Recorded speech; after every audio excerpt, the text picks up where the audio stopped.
Hey,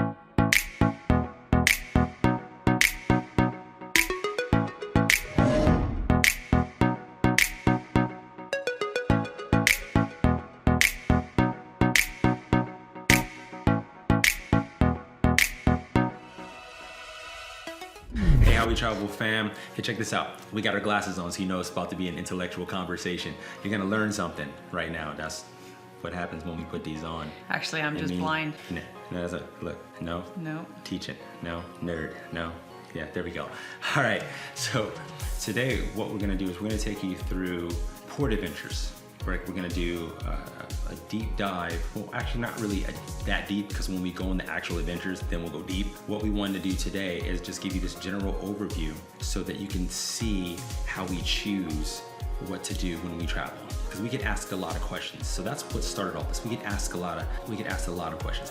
How'd you guys do that? And like, how much was that? And like, how do you guys always travel everywhere and do this and do that? And are you guys rich? And it's like, no, we just work hard. No. No, you don't have to be rich to travel. Anyway, so that's what we're gonna do, and she's the queen of it. So that's why I had to bring her in, because you know we would have to do like this Cyrano thing where like she'd be like, say this, okay, say this, and like no, you just join with me. I'm right? here. Let's do it.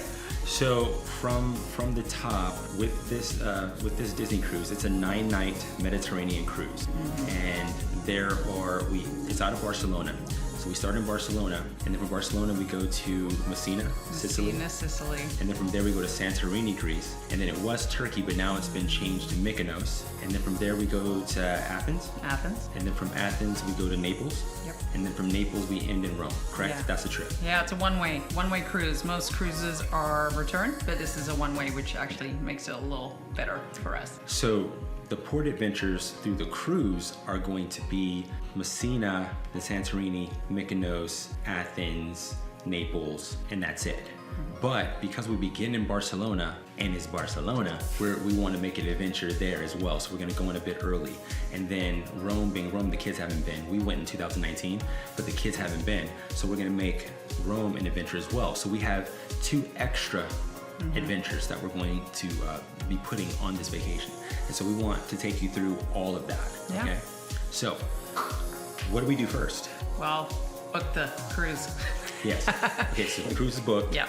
We got all that. So this was a little different because we are traveling with the kids. Most of our big Europe trips have been just the 2 of us, and I wanted to make things really simple but a little different. Cruising is gonna be a lot easier, but I wanted to simplify it even more this year. So everything we did is really aimed towards traveling with kids. They're gonna be 14 and 10, so I really wanted everything to be easy. So Barcelona, I kind of thought, it's a big city. We fly in on Thursday, we have all day Friday, and then we jump on the ship on Saturday.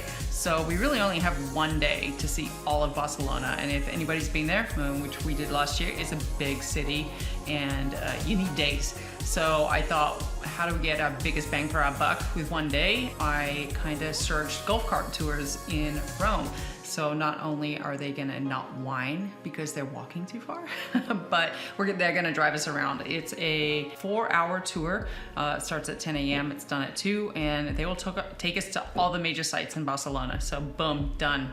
How'd you find that? Yeah, I Googled it online, found it, checked out a bunch of reviews. The reviews are really, really good. And so I never book anything without checking reviews. You gotta check the reviews. Yeah, I dig deep into the reviews. Yeah, just real quick. When you're looking at reviews, you have to read a few of them, and what you're looking for is commonality, because sometimes you can get somebody that they just had a bad day, or they don't travel well. Yeah, you know, they're those selfish, narcissistic travelers who believe that everybody should be where they came from, and it's like, well, why'd you come here? Why don't you stay where you were? But when you get somebody consistently saying, you know, it was dirty, or they're consistently saying my tour guide was great, very knowledgeable, and there was multiple tour guides and they're all saying that, and you know that the company itself is really, they're prioritizing that. And so when you make that choice, look at a few of them, right? Like, don't just look at all the 5 stars and don't just look at just the 1 stars. You know, step back and read a few of them. Yeah, and it was also actually pretty reasonable for all 4 of us to be driven around with a tour guide all day long. Was only around 300 euros. So I was actually pretty impressed with the price. I thought it was pretty reasonable to just kind of knock everything off our list. Wait, so it's a private? Yeah, just us. We going big time. Yeah.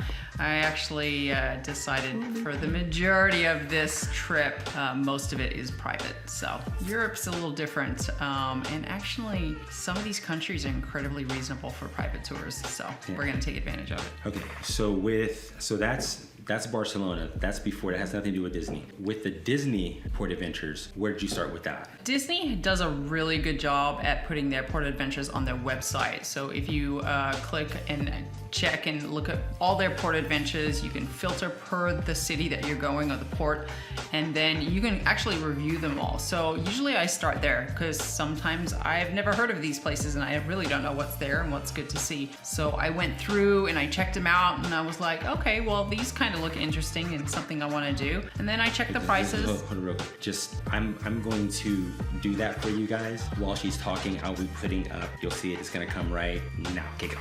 Okay, so you will scroll through, you will check it out, see which port adventures kind of spark your interest. We kind of have a chat. I ultimately make the decisions of the family when it comes to vacations, so I do what I want to do mostly, and pick what I think the kids would be interested in as well. Then look at the prices. You know, I want to say Disney's around $100 a person, give or take, a few dollars more, plus or minus, depending on the port adventure. Then I really just go in and review and look online, or Viator app is another great one, or Get Your Guide is also another app I check out, and determine which one, if private port adventures, one, are available, and if they're reasonably cost and similar price point. Because I don't know about you, but going on a port adventure with 30 plus of our closest Disney friends is not always fun. Now, when you're searching these adventures on the outside of Disney, like what are some of the keywords that you use to put in for your search? Yeah, I start with where we're going. So in this case, the first one, Messina port adventures. And there's a ton of private companies out there. These are big Mediterranean ports. They do this. This is what these people do all year long. Actually, these ports are mostly open all year long. So this is their main business, is tourism in a lot of them. So there's a ton of different companies who offer it. And once again, I go through, I check out different companies, I see what tours they offer, look at prices, and then reviews. Always double check their reviews. So we went ahead and did get a private tour in Messina. They will take us about an hour away to Taormina, and there's a lot of great old stuff to check out and beautiful towns and cannolis to eat. I'm very excited about that. So you go to Disney first, whether it be the app or online, and you look at the port adventures that they offer, and you look at the cost for those things, and then you're able to then compare costs when you go to look at tours on the outside. Yeah, and then you can make those choices. Yeah, is it cheaper to go with all your favorite people from Disney? Probably. Ultimately, it is definitely cheaper, but having the ability for just our own family to go on our own timetable, and these people are flexible. They will kind of cater to whatever you want. You want to spend more time in an area, you get to spend more time there. Maybe you want to go over here and eat at this restaurant. Great, they'll add that in. It may cut off some time that you have somewhere else, but you can really just make that adventure your own, which you can't do when you do it as a group. Only other caveat is when you're stepping outside of the Disney port adventures, make sure you get back to the boat on time. Yeah, there's no guarantee like Disney. If it's a Disney port adventure, they will wait. These are private, they won't wait. So don't be that, what do they call them? Port runners. Yes. There's videos of them all over YouTube. They're actually really funny. They'll leave. Yeah, so we always plan to get back hours in advance. Yes. Even our Messina is a full day. It's an 8-hour tour, but we get back still 2 hours prior to the ship scheduled to leave. So just make sure that you know, and it'll be in your itinerary. Okay, you can look at it through the app. They will tell you how long they're gonna be there, 7 a.m. to 7 p.m., right? So if you have 12 hours, just make sure that you plan ahead. You schedule your port adventure with enough time for even some unexpected things to happen to where you can get back. So that handles all of them, but then we're also gonna do Rome at the end. So what you do, with Rome? We have the privilege of having visited Rome in 2019 together, and we had taken several tours with the tour guide company, so thetourguide.com, and we had a really good experience. So I thought, if it ain't broke, don't fix it. So I chose to go through the tour guide again. We're gonna go do the Colosseum with the underground again, and then we're gonna go to the Vatican. And so that way the kids get to see it too. They're exact same tours we did, but it place is massive, so I'm sure we will learn something new this time as well. And then I really wanted to go cook some Italian food. I thought the kids would really enjoy that, so I actually did that through Airbnb experiences. I don't know if you guys don't know this, but Airbnb is not just places to stay. They actually have experiences for most of the major towns that they offer accommodation. You can find experiences. There's a million of them for Rome. So I kind of went through, and once again, I looked at all the comments. I favorited a couple and put them in a little folder within the app, and then kind of looked and reviewed all the good comments, and then went with the one that kind of made me feel good. It looked great, so we're gonna go make pasta at his house. It's a guy's house. It looks pretty awesome. He looks over one of the piazzas. It looks amazing. So correct me if I'm wrong, is that what we used for the paella cooking last year in Barcelona? Yes.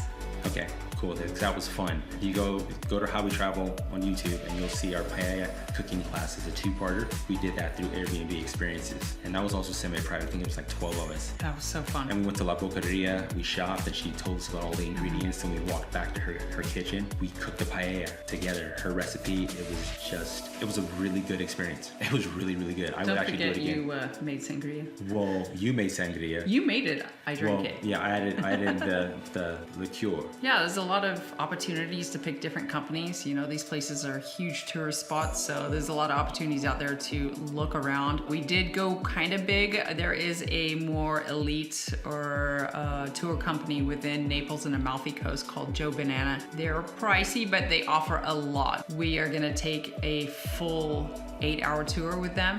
They're gonna take us to Pompeii. I got a private tour guide to take us through, because Pompeii's great and exciting, but if you don't know what you're looking at, it's kind of pointless in my opinion, so you need a guide. Yeah. Fun fact, it is the largest archaeological site in the world. It's 150 acres. Just fun fact. I'm impressed you know that. Because I got the glasses on. If I didn't put these on, I wouldn't have been, Pompeii, where's that at? Mount Vesuvius? No. Yeah. Well, I mean, right by it. So anyways, we're gonna go there, and then they're gonna drive us to the Amalfi Coast and go visit a few towns there in Mercedes-Benz. So it's pretty nice. So I'm excited about that one. So that one's a massive tour, and it includes a lot. So it's definitely a little more expensive than probably what you could find with Disney. But once again, we get to kind of tell them where we want to go and what we want to do. We're like, stop. That looks pretty, and we get to stop. So I'm excited. Was there anything else you wanted to? No, but just do your research, spend some time, or call us, we'll help you. Yeah, just reach out to us. You can DM. That's one of the things that we want to do with the How We Travel. That's how it started, right? And then 2020 hit and just came like gut shot at us, but you know, we're getting back to it. And so we want to help you guys travel the world like we do, because why not? I love planning. It's like the most exciting part for me. I want to be there and see all the places, but I feel like I've been on vacation. I've been planning this trip for like a year, so I can't believe it's finally here next week. Yay. See you next time. Bye.